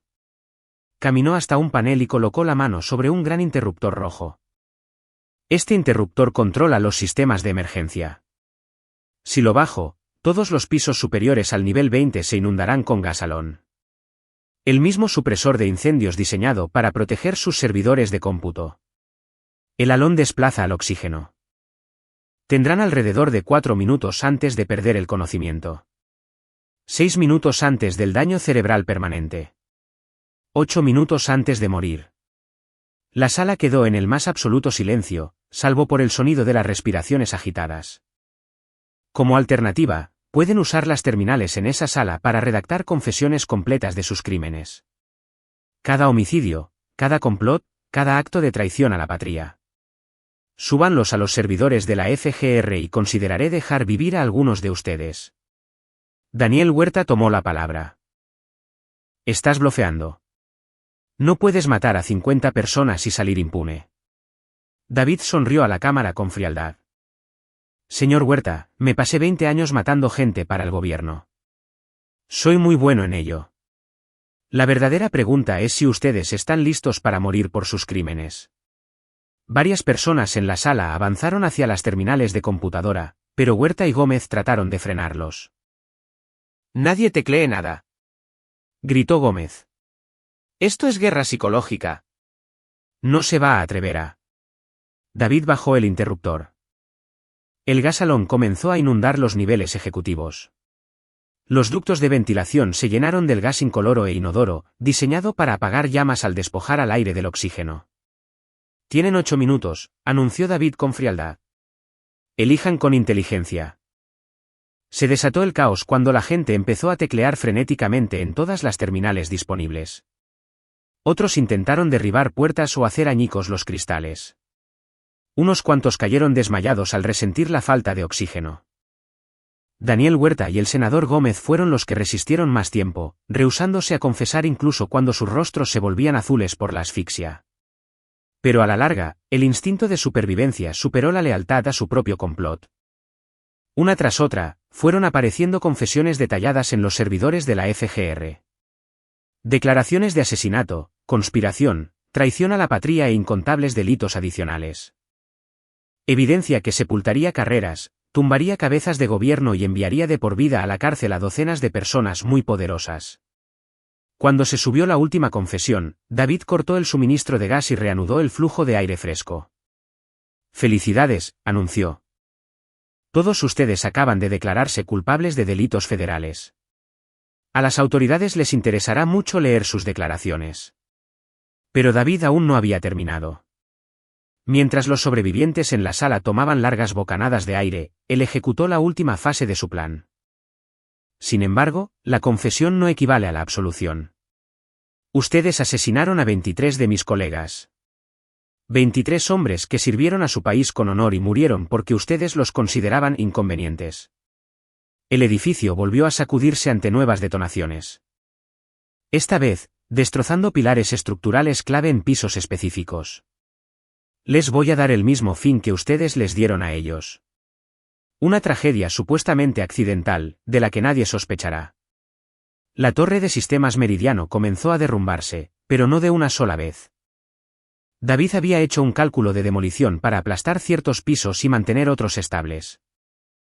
Los niveles ejecutivos donde se encontraban los objetivos colapsarían aplastándose, mientras que los pisos inferiores quedarían lo suficientemente sólidos como para que los equipos de rescate pudieran extraer a la larga toda la evidencia de sus crímenes.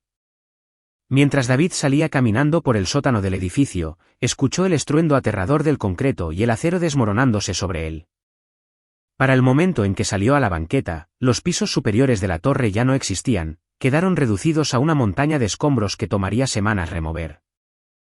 La investigación oficial dictaminaría que una falla en la estructura fue la causa del derrumbe, un accidente trágico que cobró la vida de 53 asistentes a una convención de negocios. Las confesiones filtradas en los servidores oficiales serían desacreditadas como un invento sacado bajo amenaza. Sin embargo, la red responsable de aniquilar a los agentes de ECO fue destrozada por completo.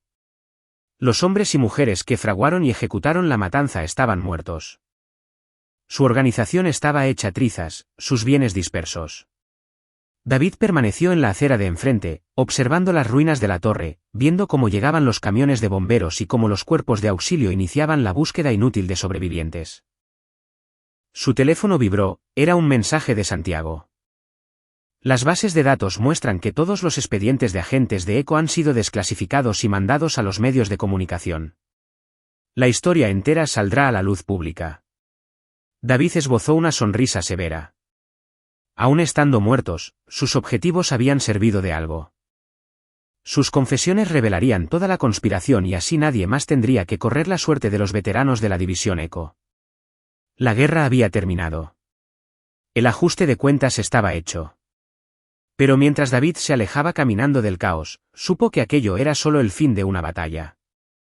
Siempre habría gente creyendo que podían usar a hombres como él como material desechable. Siempre habría quienes asumen que el poder los vuelve intocables. Se darían cuenta de lo contrario. ECO 77 ya no era David Macías, el obrero de fábrica. Ahora era otra cosa. Juez, jurado y verdugo de quienes cazaban a la gente que arriesga su vida por el país. Y él estaría allí, observando, acechando desde las sombras al siguiente grupo de depredadores al que hubiera que enseñarle que hay ciertas personas que no pueden ser compradas, doblegadas ni quebrantadas. La marca de la serpiente y la daga era mucho más que un tatuaje. Era la promesa de una retribución que perseguiría para siempre a quien osara traicionar esa confianza. Capítulo 8. El resurgir del Fénix. 6 meses después del colapso de la Torre Meridiano, David estaba sentado en una pequeña cafetería en Praga, leyendo las notas de prensa sobre la investigación en curso. Las autoridades habían recuperado suficientes evidencias de los servidores del edificio para exponer todo el entramado. Al senador Bruno Gómez se le habían retirado de manera póstuma sus cargos y beneficios. A Daniel Huerta se le habían cancelado sus contratos de defensa. La familia Castañeda había sido desbaratada por agentes federales. Los 23 veteranos de la división ECO habían sido vengados. Pero el trabajo de David todavía no terminaba. Su teléfono cifrado vibró anunciando un mensaje nuevo. Inteligencia fresca. 3 blancos adicionales identificados. Solicito consulta inmediata. Era Santiago, quien se había posicionado como consultor independiente de inteligencia tras los sucesos del edificio Meridiano. David respondió tecleando, ubicación, casa de seguridad. Distrito 2 de Praga. 1 hora. David dio un último sorbo a su café y caminó por las callejuelas empedradas del viejo casco de la ciudad. Praga se había vuelto su base de operaciones, un sitio donde pagar en efectivo era lo usual y nadie solía hacer preguntas. Había armado un par de identidades nuevas allí, cada una respaldada por antecedentes sólidos y papelería impecable. La casa de seguridad era un edificio centenario acondicionado con departamentos. Santiago estaba aguardándolo en una habitación de la 3ª planta, rodeado de equipo de cómputo y monitores de vigilancia. «Te ves diferente», observó Santiago al verlo entrar. David había cambiado mucho en aquel último semestre. Llevaba el pelo más corto y su complexión era más atlética debido al entrenamiento incesante. Lo más obvio eran sus ojos, que se habían endurecido adoptando un brillo capaz de incomodar a cualquiera. El obrero David Macías estaba verdaderamente muerto ahora, reemplazado por algo mucho más primario y letal. ¿Qué me tienes?, preguntó David sentándose en una silla. Santiago activó un monitor de gran tamaño en el que aparecían fotos y expedientes. 3 personas que estuvieron involucradas en el programa de eliminación de la división ECO, pero que no asistieron al edificio Meridiano aquella noche. La primera foto mostraba a una mujer cincuentona, con el pelo cano y ropas ejecutivas. Violeta Domínguez. Es jefa de sección del CNI. Ella fue la que identificó por primera vez a los veteranos de ECO como riesgos a la seguridad. Se jubiló el año pasado con honores, en este momento vive en Suiza. La segunda imagen pertenecía a un hombre más joven con uniforme militar. El coronel Guillermo Elizondo. Enlace de inteligencia de la Sedena. Facilitó la logística de las cacerías, proveyendo coartadas y documentación falsa. Hoy está comisionado en el Comando Europeo en Alemania. La tercera fotografía hizo que a David se le tensara la mandíbula. Mostraba a un hombre de unos 60 años con cabello plateado y porte distinguido. Senador Teodoro Ibarra. Presidente de la Comisión de Defensa Nacional. Autorizó los fondos secretos que pagaron todo el programa. Sigue ocupando el cargo y aún aprueba presupuestos militares. David examinó los archivos por varios minutos. ¿Por qué no estuvieron en la celebración? Domínguez estaba viajando por Europa. Elizondo asistía a una conferencia de la OTAN en Bruselas. Ibarra estaba en un evento de recaudación de fondos en su estado natal. Suerte la suya, quizá. O a lo mejor sospechaban que había gato encerrado y se alejaron deliberadamente. David meditó esa posibilidad. Eran 3 funcionarios de alto rango, con décadas de experiencia en operaciones de inteligencia. Era posible que hubieran detectado señales de que su conspiración estaba comprometida y optaran por no presentarse a la reunión de Meridiano. ¿Cuál es su estatus actual? Domínguez reside en una villa a las afueras de Ginebra, supuestamente retirada, pero mantiene contacto con múltiples redes de inteligencia. A Elizondo lo mandaron a un puesto de escritorio, pero todavía tiene acceso a archivos operativos clasificados. Ibarra está en campaña de reelección y manteniendo intactas sus posiciones en la comisión. David se reclinó en su silla, procesando las implicaciones. Aquellas 3 personas sabían que él seguía vivo y activo. Seguramente llevaban esperando la represalia desde el incidente de Meridiano. Estarían preparados, protegidos y serían peligrosos.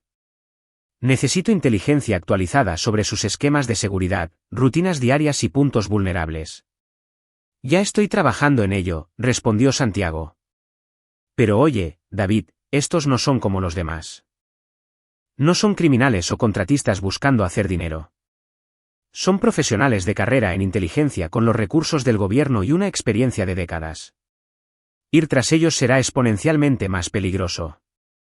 Participaron en el asesinato de mis colegas. Eso los convierte en blancos legítimos. Santiago asintió, ya esperaba esa respuesta. Violeta Domínguez primero. ¿Por qué?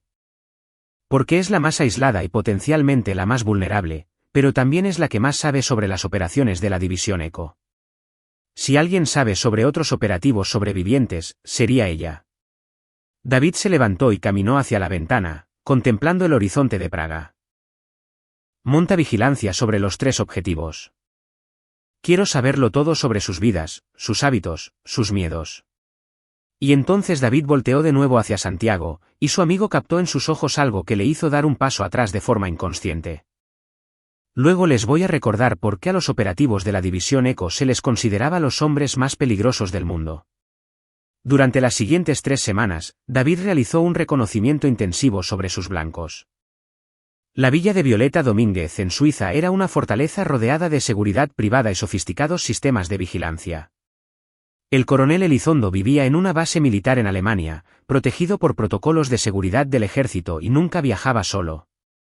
El senador Ibarra siempre estaba rodeado de un esquema de protección estricto y rara vez aparecía en público sin que se hicieran barridos de seguridad previos.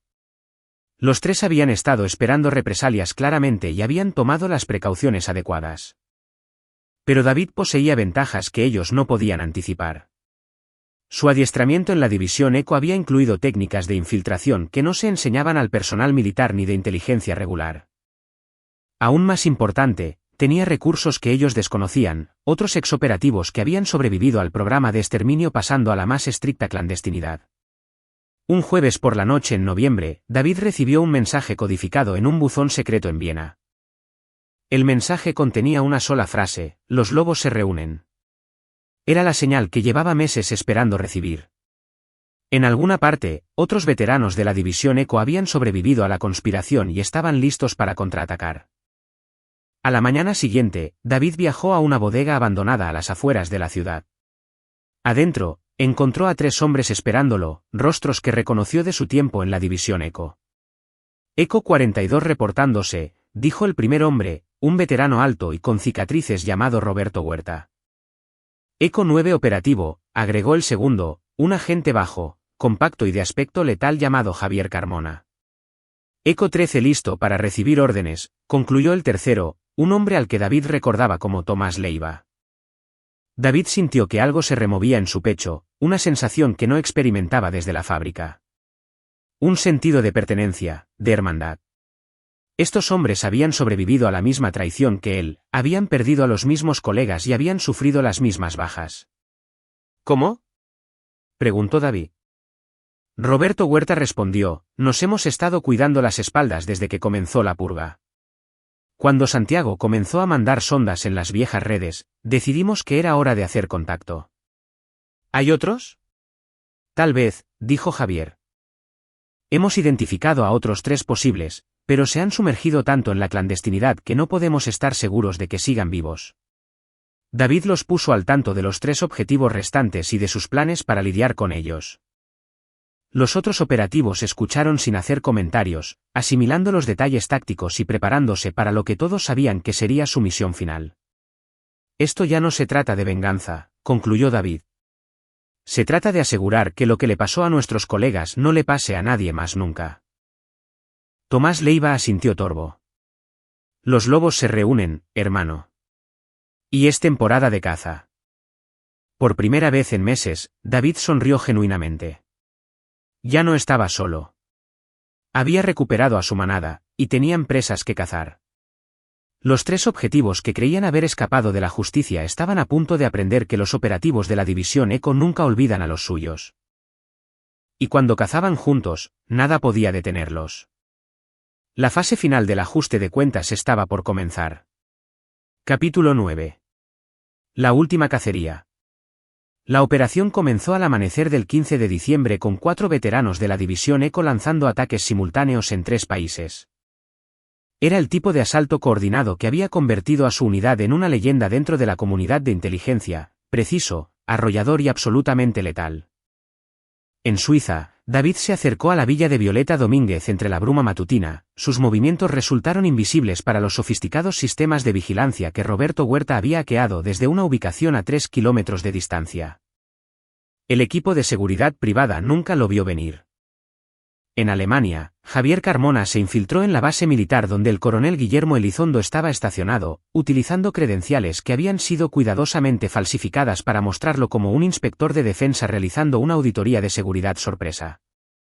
En Ciudad de México, Tomás Leiva se posicionó afuera del hotel donde se alojaba el senador Teodoro Ibarra por audiencias de comisiones, fundiéndose a la perfección con la multitud de cabilderos y operadores políticos que llenaban las calles de la capital. Los 3 blancos habían vivido con miedo durante meses, esperando la venganza, pero sin saber nunca cuándo ni cómo llegaría. Su paranoia los había vuelto predecibles, siguiendo protocolos de seguridad tan rígidos que en realidad hacían más fácil su rastreo. David fue el primero en alcanzar a su objetivo. Violeta Domínguez estaba desayunando en la terraza de su villa cuando David se materializó de entre las sombras como un fantasma. Sus guardaespaldas estaban inconscientes o muertos, sus comunicaciones de radio cortadas. Estaba completamente sola con el hombre al que ella había ayudado a marcar para morir. «Hola, Violeta», dijo David con calma, acomodándose en la silla frente a ella. «Hermosa mañana, ¿no te parece?» La mano de Domínguez se movió lentamente hacia la pistola que guardaba en su bolsa. Pero el arma de David ya estaba apuntando directo a su pecho. «No lo haría», le advirtió. «Primero tenemos que tener una conversación». «Se supone que estás muerto», susurró ella. «Hay mucha gente que se supone debería estar muerta. 23 operativos de la División Eco, por ejemplo. Pero de alguna manera todos ellos murieron mientras yo sigo aquí. Curioso cómo funcionan esas cosas». Domínguez se enderezó en su silla, intentando proyectar la autoridad que alguna vez había ejercido como jefa de sección de inteligencia. «No puedes probar nada. La investigación de Meridiano me absolvió de cualquier participación. La investigación te absolvió porque no estuviste en la celebración. Pero tengo los archivos de Lázaro Miranda. ¿Recuerdas? Cada correo electrónico que enviaste, cada operación que autorizaste, cada operativo de eco que marcaste para ser eliminado». David colocó una tableta sobre la mesa, entre los dos, mostrando páginas de documentos clasificados. ¿Quieres ver la orden que firmaste autorizando mi asesinato? Es bastante detallada. El sujeto representa un riesgo de seguridad significativo debido a sus conocimientos operativos y perfil psicológico. Se recomienda terminación inmediata mediante protocolo de infiltración conyugal. El rostro de Domínguez empalideció mientras leía sus propias palabras. Eso estaba clasificado en los niveles más altos. ¿Cómo lograste? Porque soy muy bueno en lo que hago, Violeta. Y lo que hago es eliminar amenazas a la seguridad nacional. Lo que nos trae a nuestra situación actual. El teléfono de David vibró con un mensaje de texto.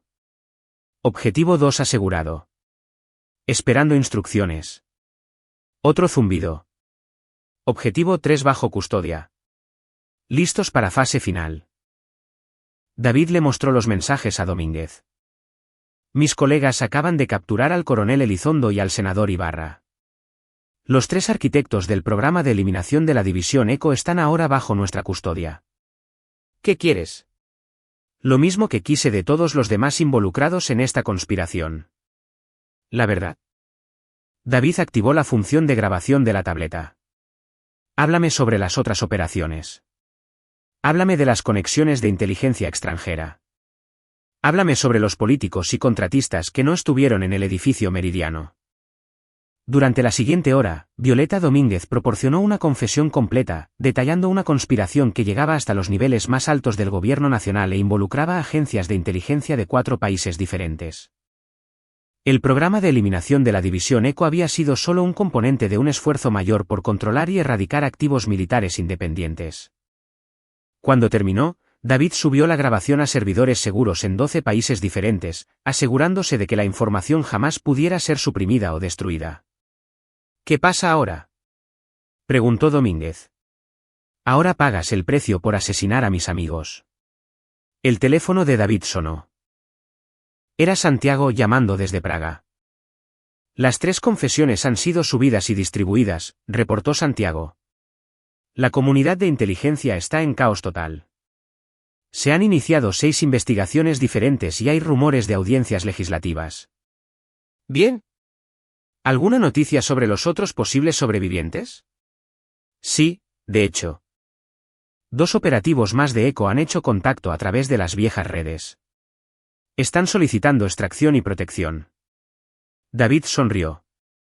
2 de sus colegas más habían sobrevivido a la purga, llevando el total a por lo menos 6 veteranos de la división ECO que habían escapado del alcance de la conspiración. ¿Qué hay de nuestra situación actual? Tienen quizá 6 horas antes de que todas las agencias de inteligencia del mundo comiencen a cazarlos. Las confesiones que obtuvieron implican a gente en los niveles más altos del gobierno. Entendido. David terminó la llamada y miró a Violeta Domínguez. Es hora de irnos, Violeta. ¿A dónde? A algún lugar donde puedas pensar en los 23 hombres a los que ayudaste a asesinar. Algún lugar donde puedas considerar las consecuencias de traicionar a gente que sirvió a su país con honor. David escoltó a Domínguez hasta un vehículo donde Roberto Huerta los esperaba. Escenas similares se estaban desarrollando en Alemania y Ciudad de México mientras el coronel Elizondo y el senador Ibarra eran transportados hacia un lugar donde enfrentarían su juicio final. El monasterio abandonado en las montañas checas había sido elegido cuidadosamente, era remoto, defendible y estaba completamente fuera de la red. Fue ahí a donde los 4 operativos de ECO llevaron a sus prisioneros para la fase final de su misión. Los 3 arquitectos del programa de eliminación de la división ECO fueron asegurados en celdas separadas, cada una a prueba de ruidos y de escapes. Habían confesado sus crímenes, aportado evidencia sobre la conspiración más amplia y señalado blancos adicionales para operaciones futuras. Ahora enfrentarían el mismo destino que le habían impuesto a 23 agentes leales. ¿Algunas últimas palabras?, preguntó David a Violeta Domínguez mientras preparaba la inyección. Ella lo miró con una mezcla de miedo y rebeldía. ¿Crees que esto te convierte en un héroe? Solo eres otro asesino más. Tal vez, respondió David. Pero soy un asesino que cumple sus promesas. Le prometí a mis colegas muertos que sus asesinatos serían vengados. Promesa cumplida. La inyección fue rápida e indolora, mostrando más misericordia de la que las víctimas de Domínguez habían recibido. Escenas similares tuvieron lugar en las celdas adyacentes mientras los otros 3 operativos administraban justicia al coronel Elizondo y al senador Ibarra. Cuando todo terminó, los 4 veteranos de la división ECO se quedaron parados afuera del monasterio, mirando hacia las estrellas visibles a través del cielo claro de la montaña. ¿Ahora qué?, preguntó Roberto Huerta. David consideró la pregunta. La amenaza inmediata había sido erradicada, pero la inteligencia de Santiago sugería que ya se estaban gestando otras conspiraciones. Siempre habría personas que creerían poder usar y desechar activos militares sin sufrir las consecuencias. Ahora hacemos lo que la división ECO siempre ha hecho, respondió David. Cazamos a los monstruos que se ocultan en las sombras. Protegemos a las personas que no pueden protegerse a sí mismas, y nos aseguramos de que cualquiera que piense en traicionar a los guerreros de nuestra nación sepa exactamente qué le pasará. Javier Carmona asintió. Los lobos vuelven a los negocios. Pero lo haremos diferente esta vez, continuó David. Sin supervisión del gobierno, sin interferencia política, sin bajas civiles. Cazaremos únicamente a quienes se lo merezcan. Durante los siguientes días, los 4 operativos establecieron una nueva organización, una red privada de inteligencia y ejecución fundada con los bienes que les habían incautado a sus blancos.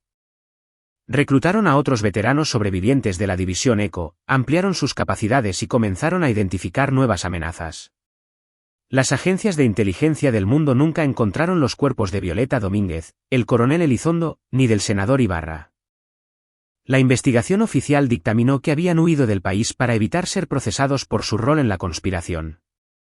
Pero entre las sombras, una nueva leyenda comenzó a extenderse. Historias sobre hombres que aparecían sin previo aviso, a los que no se les podía comprar ni intimidar, que cazaban a aquellos que se aprovechaban de los inocentes. Historias de operativos marcados con el símbolo de una serpiente enroscada alrededor de una daga. David Macías, el obrero de fábrica que solo quería una vida tranquila con su esposa, estaba en verdad muerto. Ahora, lo que había emergido de esa traición era algo mucho más peligroso. Un hombre que había encontrado su verdadero propósito en proteger a otros del tipo de traición que él mismo había sufrido. La marca de la serpiente y la daga ya no era solo un tatuaje. Se había convertido en una promesa, una advertencia, y una garantía de justicia para quienes se creían intocables. Y en la oscuridad donde cazan los depredadores, Eco 77 y su manada estarían observando, al acecho, listos para recordarle a cualquiera que necesitara la lección que algunas traiciones conllevan un precio que nunca podrá evadirse ni olvidarse. El ajuste de cuentas había terminado, pero la cacería continuaría para siempre. En las sombras, los lobos siempre vigilan. Epílogo. Un año después, David estaba parado al borde de un acantilado contemplando el mar Mediterráneo, leyendo el titular de un periódico. Investigación del Congreso expone conspiración masiva de inteligencia. El programa de eliminación de la división ECO había sido expuesto en su totalidad, resultando en renuncias, juicios penales y una reestructuración absoluta en la supervisión de la inteligencia militar. Su celular vibró con un mensaje de Santiago. Nuevo blanco identificado. Es director del CNI involucrado en red de trata de blancas. ¿Te interesa? David miró el mensaje durante un largo momento, para luego responder tecleando, manda los detalles. Algunas personas jamás aprendían que había ciertas líneas que no debían cruzarse, pero David y su manada siempre estaban listos para enseñarles. La cacería continuaba. Aquí es donde nuestra historia llega a su fin. Comparte tus opiniones en la sección de comentarios. Gracias por tu tiempo. Si disfrutaste de esta historia, por favor suscríbete a este canal. Haz clic en el vídeo que ves en pantalla, y nos vemos pronto.